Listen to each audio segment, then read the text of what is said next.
नमस्कार दोस्तों, स्वागत है आपका मेरे YouTube चैनल पर देसी इंग्लिश सेंटर पर। दोस्तों आज की स्टोरी बहुत ही प्यारी सी, बहुत ही सुंदर सी स्टोरी है।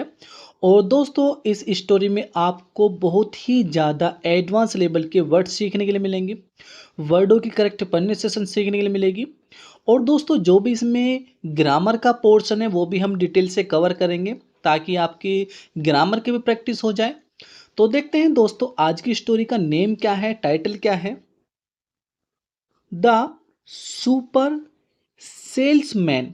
सुपर यानी कि अच्छा, सेल्समैन यानी कि विक्रेता, यानी कि अच्छा विक्रेता। विक्रेता यानी कि जो चीज़ों को बेचता है, ठीक है, बेचने वाला आप कह सकते हो, यानी कि अच्छा बेचने वाला, या आप कह सकते हो अच्छा विक्रेता। तो देखते हैं आगे स्टोरी को रीड करते हैं स्लोली स्लोली।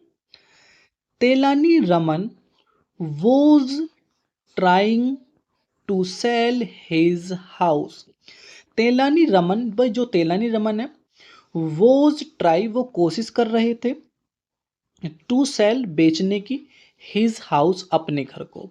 तेलानी रमन अपने घर को बेचने की कोशिश कर रहा था। ठीक है भाई। दोस्तों वाक्य कौन सा, वाक्य हमारा ये पास्ट कॉन्टिन्यूस का वाक्य है। पास्ट कॉन्टिन्यूस की पहचान होती है रहा था, रही थी, रहे थे। और दोस्तों उसमें हेल्पिंग वर्ब वोज वर्ब का यूज करते हैं, वर्ब की फर्स्ट फॉर्म में आईएनजी का यूज करते हैं। ठीक है भाई। तो आगे देखते हैं। तो जो तेलानी रमन थे वो अपने घर को बेचने की कोशिश कर रहे थे, बट विदाउट सक्सेस, लेकिन सफलता नहीं मिली। बट विदाउट सक्सेस इसका अर्थ ये भी होता है कि बिना कामयाबी के, या आप ऐसा कह सकते हो कि कामयाबी नहीं मिली, लेकिन कामयाबी नहीं मिली अपने घर को बेचने में, यानी कि घर जो वो बिका नहीं। ही thought and he thought hard and hard. उन्होंने बहुत अधिक सोचा। थॉट क्या है, ये थिंक की सेकंड फॉर्म होती है। थिंक होता है ना, THIN के, थिंक होता है, थिंक माने सोचना, ये इसकी सेकंड फॉर्म होती है। ही थॉट हार्ड एंड हार्ड, उसने बहुत ज़्यादा सोचा। किसने, भाई तेलानी राम ने। ऑल ऑफ द सडन, अचानक। ऑल ऑफ द सडन का अर्थ होता है दोस्तों अचानक। एन आइडिया, एक विचार। स्टक हिज माइंड, उसके दिमाग में आ गया। भाई अचानक एक विचार उसके दिमाग में आ गया। अब दोस्तों आप ये कहोगे बहुत से, जब बिल्कुल बारीकी से ग्रामर को जो पढ़ लेते हैं वो दिमाग लगाते हैं कि यहाँ पे स्टक का अर्थ दोस्तों फंसना है। तो दोस्तों अगर मैं ये कहूँ कि एक विचार उसके दिमाग में फंस गया, या मैं आपसे ये कहूँ कि एक विचार उसके दिमाग में आ गया, दोनों का अर्थ एक ही तरीके से निकलता है। ठीक है। तो स्टक का अर्थ वैसे फंसना भी होता है, और स्टक का अर्थ यहाँ पे आया। ठीक है। तो एक विचार उसके दिमाग में आया। ही पोंड्रेडेड, पोंड्रेड, पोंड्रेड का अर्थ दोस्तों यहाँ पे विचार करना या सोचना। ही पोंड्रेड, उसने विचार किया या उसने सोचा। इट इज द क्वालिटी, ये एक गुण होता है, ऑफ ए सुपर सेल्समैन, एक अच्छे विक्रेता का। भाई ये एक अच्छे विक्रेता का गुण होता है। क्या गुण होता है, to show some sample to his customer, अपने कस्टमर को कुछ नमूना दिखाने की। भाई ऐसे ही होता है, यदि आप कोई चीज़ बेचते हो तो आपको पहले नमूना दिखाना पड़ता है। और आपने तो देखा होगा दुकानों के बाहर जो नमूने टंगे होते हैं, डम्मी टंगी भी होती हैं, वो नमूने ही होते हैं। तो नमूने दिखाकर हम किसी चीज़ को बेचा करते हैं, या कोई भी सेल्समैन होता है वो बेचता है।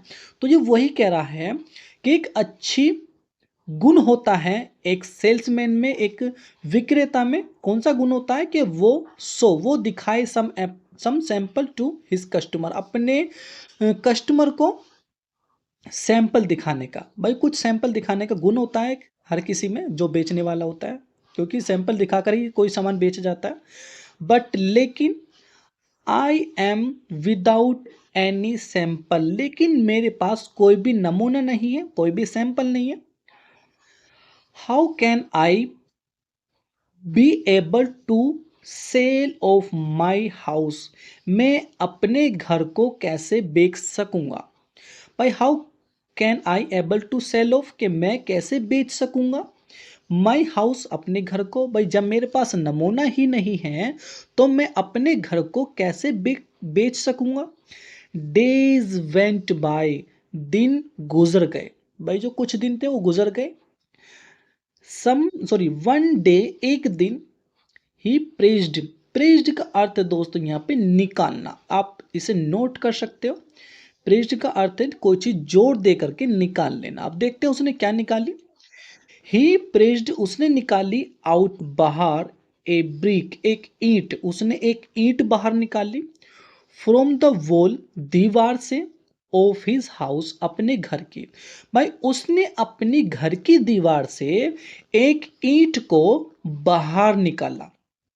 ठीक है भाई। तो उसने क्या किया, उसने अपने घर की दीवार से ईंट को बाहर निकाल लिया। ब्रिक होता है दोस्तों ईंट, और प्रिज्ड का अर्थ दोस्तों बलपूर्वक बाहर निकालना। वॉल होता है दीवार। तो आगे पढ़ेंगे।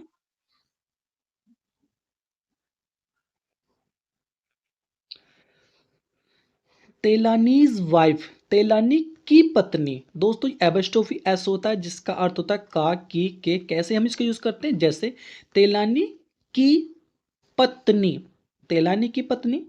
वोज स्टैंडिंग, खड़ी हुई थी। नियर बाय, पास ही।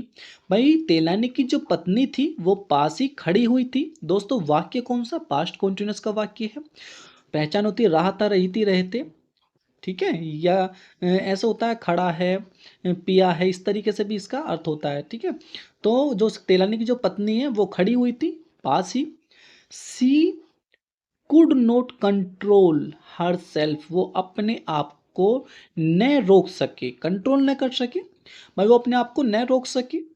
सी थॉट, उसने सोचा, क्या सोचा उसने। हाउ फुलिस, कितना मूर्ख। माई हस्बैंड, मेरा पति। इज, है, मेरा पति कितना मूर्ख है। भाई इसने सोचा, इसकी पत्नी ने। विदाउट एनी रेम और रीजन, बिना किसी कारण, या आप कह सकते हो बिना किसी अर्थ। दोस्तों आप इसका अर्थ अलग अलग मत लगाना। रेम और रीजन दोनों का अर्थ होता है कारण या अर्थ। ठीक है भाई, कभी आप रेम का अर्थ यहाँ पे लगाओ कि ये कोई कविता है या पोयम, इस तरीके का ऐसा कोई अर्थ नहीं है। इस दोनों का अर्थ ही यहाँ पे है कारण या अर्थ। तो उसने कहा कि मेरे जो पति हैं वो कितने मूर्ख हैं। विदाउट एनी रेम और रीजन, बिना किसी कारण या बिना किसी अर्थ। ही हैज टेकन आउट, उसने बाहर निकाल ली है। ए ब्रिक, एक ईंट को, कि उसने एक ईंट को बाहर निकाल लिया है। फ्रॉम द वॉल, दीवार से। ऑफ द हाउस, घर के। भाई मेरे जो पति है वो कितने मूर्ख है, बिना किसी कारण उन्होंने घर की दीवार से एक ईंट को बाहर निकाल लिया है। दोस्तों वाक्य कौन सा है, निकाल लिया है, या आप कह सकते हो कि वह अपने घर की दीवार से एक ईंट बाहर निकाल चुका है। वाक्य है हमारा प्रेजेंट परफेक्ट का, जिसकी पहचान होती है चुका है, चुकी है, चुके हैं, या लिया है, दिया है, खाया है, पिया है। इस तरीके से उसकी पहचान होती है, सेंटेंस के लास्ट में आपको देखने के लिए मिलती है। तो ही हैज टेकन के उसने निकाल ली है, आउट, बाहर, ए ब्रिक, एक ईंट को, उसने एक ईंट को बाहर निकाल लिया है। फ्रॉम द वॉल, दीवार से। ऑफ द हाउस, घर की। भाई घर की दीवार से उसने एक ईंट को बाहर निकाल लिया है। He has spoiled. दोस्तों ये वाक्य भी हमारा कौन सा है, प्रेजेंट परफेक्ट का है, क्योंकि इसमें भी हैज दिया है और वर्ब की थर्ड फॉर्म दी है। ही हैज स्पॉइल्ड, कि उसने खराब कर दिया है। क्या खराब कर दिया है, या वह खराब कर चुका है। द ब्यूटी, सुंदरता। ऑफ द हाउस, घर की। भाई वह घर की सुंदरता को खराब कर चुका है। भाई जब दीवार है, दीवार अच्छी बनी हुई है पहली, और यदि तुम उसमें से फोड़ कर एक ईंट बाहर निकाल लो तो दीवार की वो सुंदरता नहीं रहती, घर की वो सुंदरता नहीं रहती। तो वही पत्नी इसकी कह रही है कि मेरे जो पति है वो कितने मूर्ख हैं कि दीवार तोड़ करके एक ईंट को बाहर निकाल लिया है। तो आगे पढ़ेंगे दोस्तों। Why did you do that, कि तुमने ऐसा क्यों किया। इसने कहा भाई तुमने ऐसा क्यों किया। आस्क्ड हिज वाइफ एप्लेडेड, उसकी नाराज पत्नी ने पूछा। एप्लेडेड का अर्थ दोस्तों परेशान या नाराज। तो उसकी जो पत्नी थी जो नाराज थी उसने पूछा कि तुमने ऐसा क्यों किया। ओ फुलिस वोमेन, ओ का अर्थ होता है दोस्तों यहाँ पर अरे। अरे मूर्ख औरत, अरे मूर्ख औरत, व्हाट डू यू नो, तुम क्या जानती हो। व्हाट डू यू नो, तुम क्या जानती हो। सैड तेलानी, तेलानी ने कहा, भाई तेलानी ने कहा कि तुम क्या जानती हो। और मूर्ख औरत, टू सेल एनीथिंग, किसी भी चीज को बेचने के लिए। भाई किसी भी चीज को बेचने के लिए एनीथिंग होता है किसी भी चीज या कोई चीज। यू हैव टू शो, तुम्हें दिखाना पड़ता है। सम सैंपल, कुछ नमूनों को। भाई तुम्हें कोई चीज बेचने से पहले तुम्हें सैंपल को दिखाना पड़ता है, नमूने को दिखाना पड़ता है। देखा होगा आपने, अक्सर जो दुकान होती है वहां पर आप जाते हो तो उससे पहले वो नमूने दिखाते हैं कि इस तरीके का हमारे पास प्रोडक्ट है, इस तरीके की चीजें हैं। तो ऐसे ही कहा कि उसने, तेलानी ने कहा अपनी पत्नी से कि ओ मूर्ख औरत, किसी भी चीज को बेचने से पहले सैंपल दिखाना पड़ता है। I propose to show this brick as a sample of our house. मैं इस मैं इस ईंट को दिखाने के का प्रयास, प्रस्ताव रखता हूं, यानी कि इसका अर्थ ये हुआ, I propose to show this brick में, कि मैं इस ईंट को दिखाने का प्रस्ताव रखता हूं। As a sample of our house, जैसे कि अपने घर का एक नमूना हो। भाई कहने का अर्थ ये हुआ दोस्तों, आप यहाँ पे कंफ्यूज ना हो। इसका अर्थ ये हुआ कि ये जो मैं ईंट लेकर के आया हूँ, ये एक मेरे घर की एक सैंपल के तौर पर है कि मेरे घर का जो घर है वो किस तरीके का है। तो वो ईंटों से बना हुआ है इस तरीके का। तो इसने कहा कि ये जो मैं ईंट जो लेकर के आया हूँ दिखाने के लिए, ये मैं एक प्रस्ताव रखता हूँ, और एक ऐसा प्रस्ताव रखता हूँ कि ये मेरे घर का एक सैंपल है, एक नमूना है।